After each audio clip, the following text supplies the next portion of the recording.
today, and we are trying to, I believe Justin is going to video this for my cousin, who is another first cousin of Drew and myself, who lives in Indiana. And so she wanted to be standing by my side today, but she is handicapped, and this is the best we could do. We tried on Facebooking, and you don't get a really good signal here. So we had hoped to do it that way, but at least she's going to be part of us. I just wanted to do this in maybe 3 parts. I wanted to read my letter from my cousin Colleen, and I don't know, some of you will remember her. She's been at some of our reunions, and she has some really, she probably knew Drew better than I did. So that's why she's really saddened that she can't be here because of health reasons. And then I wanted to say a few comments to you myself.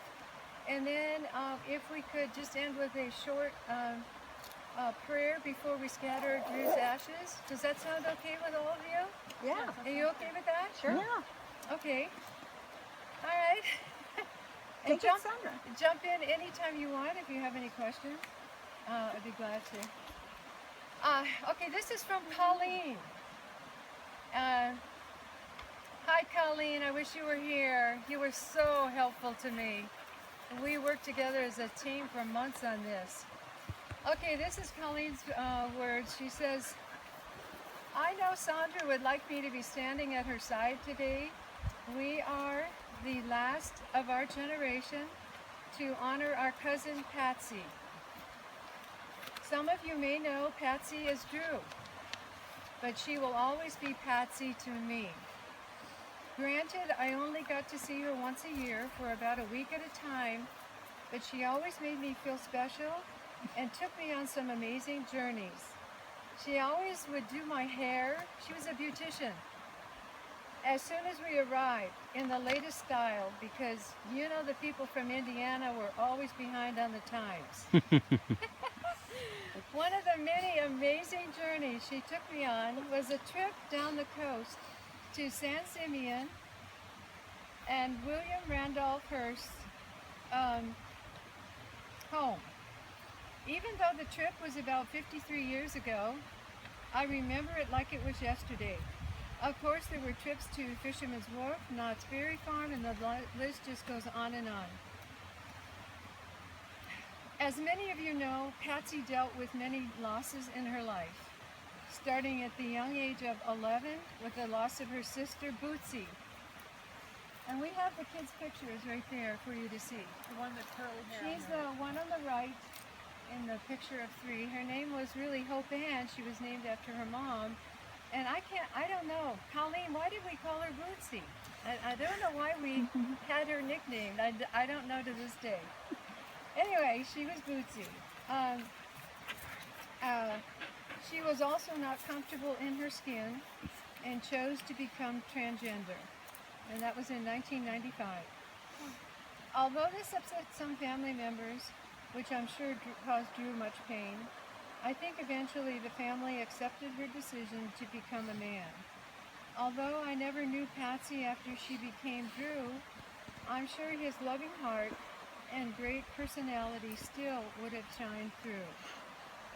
I don't want to go on and on, but as Sandra sprinkles Drew's ashes in the river, I hope everyone will take a minute to remember a fond memory of Drew and know he is finally at peace and reunited with his family in heaven.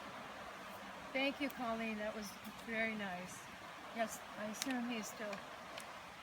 Drew is a child because she was like 10 years younger than me, but her family, and my grandfather, we lived in Michigan, when they took off their families to San Francisco, and I lived with Patsy and her family and my family and Grandpa and Grandma in San Francisco. My grandfather was an entrepreneur. He moved to California to make money. He invested in real estate, and he took care of his family. He bought a house in San Francisco off of Market Street, 152 Sanchez Street. I'll never forget the address.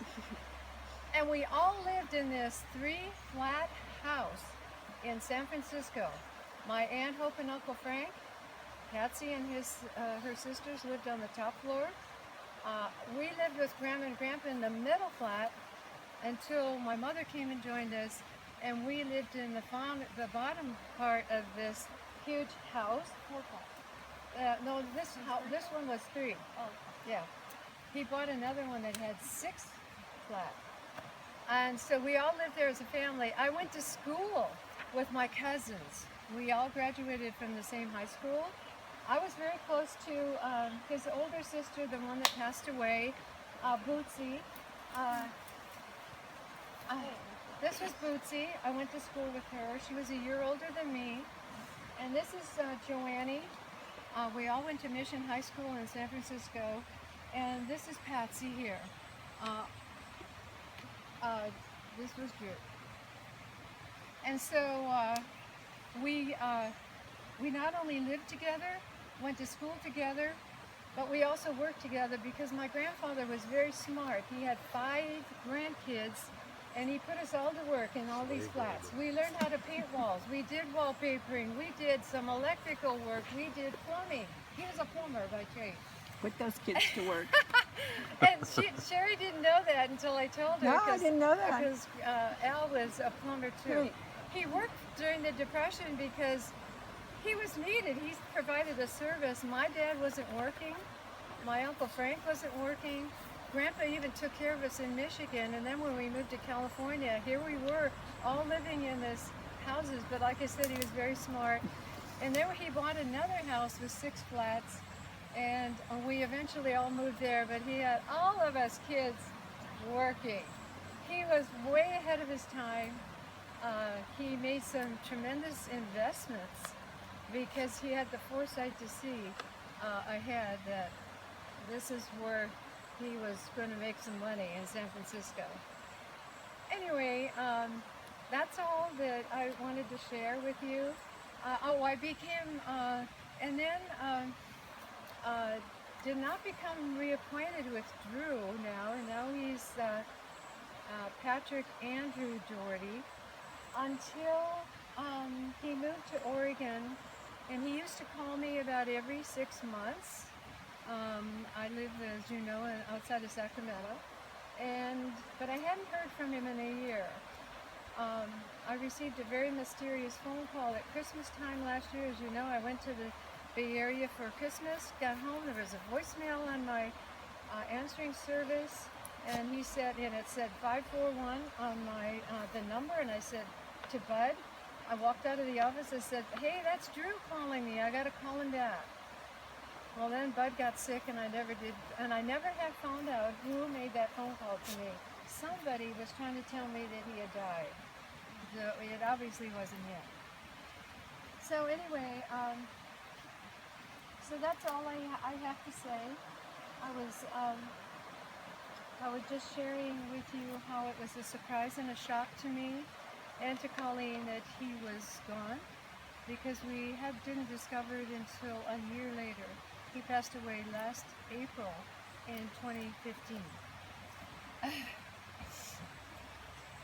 So, did I forget anything, Joey? Well, that the ashes have been at the mortuary for 1 year and nobody has claimed them. Yeah. So my mom wanted to do the right thing and go get them and, give him the proper send-off. I think that's a fabulous thing you guys have done. I know Joy brought that up, and so Colleen and I both realized that he was laying unclaimed in a mortuary for all this time. He even laid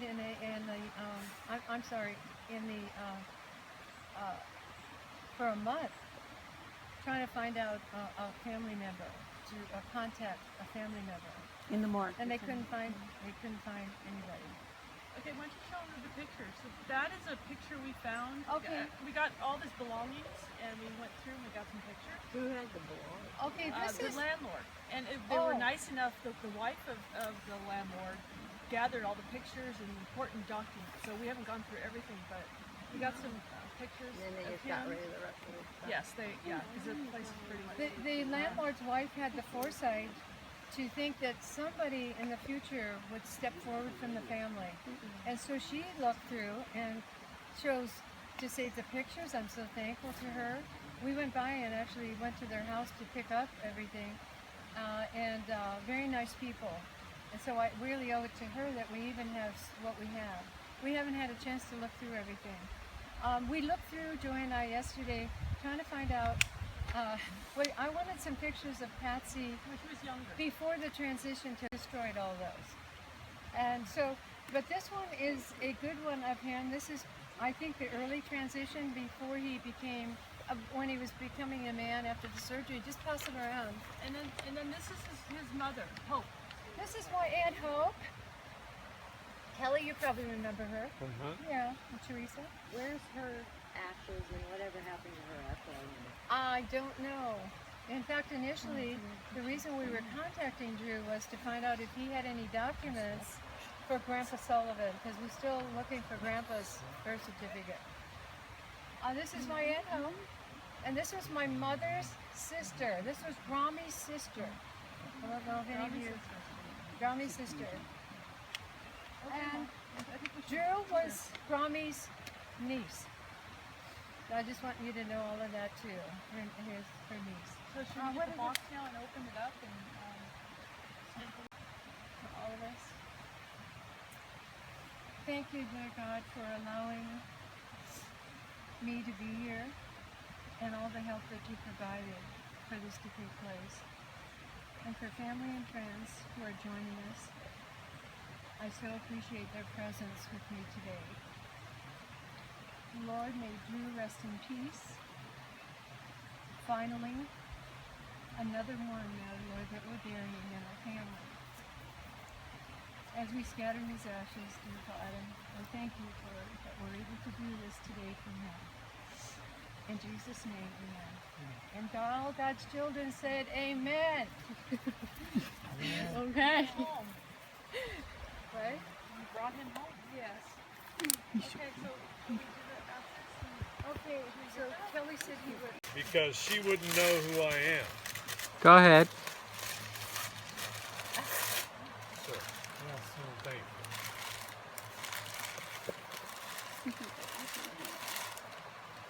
I looked for the right You're on. container, and I couldn't find anything that I could use. And they said there's a bag inside there. Colleen, my name's Kelly Rogers. Sandra's oldest child.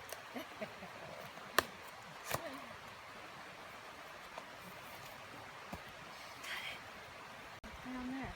He wants to walk.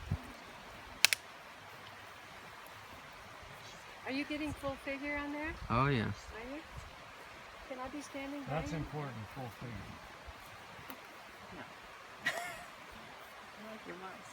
Oh, thank you. Are you on that page? What's going on? Is it something that open up more on our face? So, come on. Next.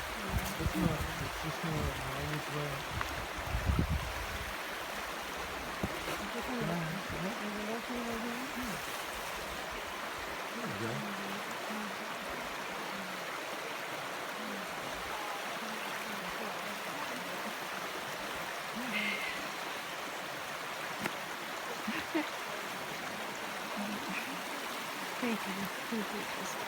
You got a hole there? Yeah, yeah.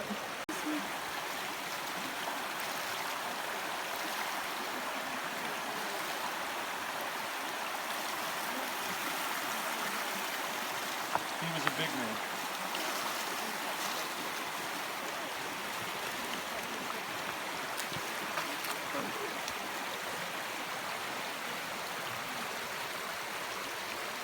Ashes to ashes, dust to dust.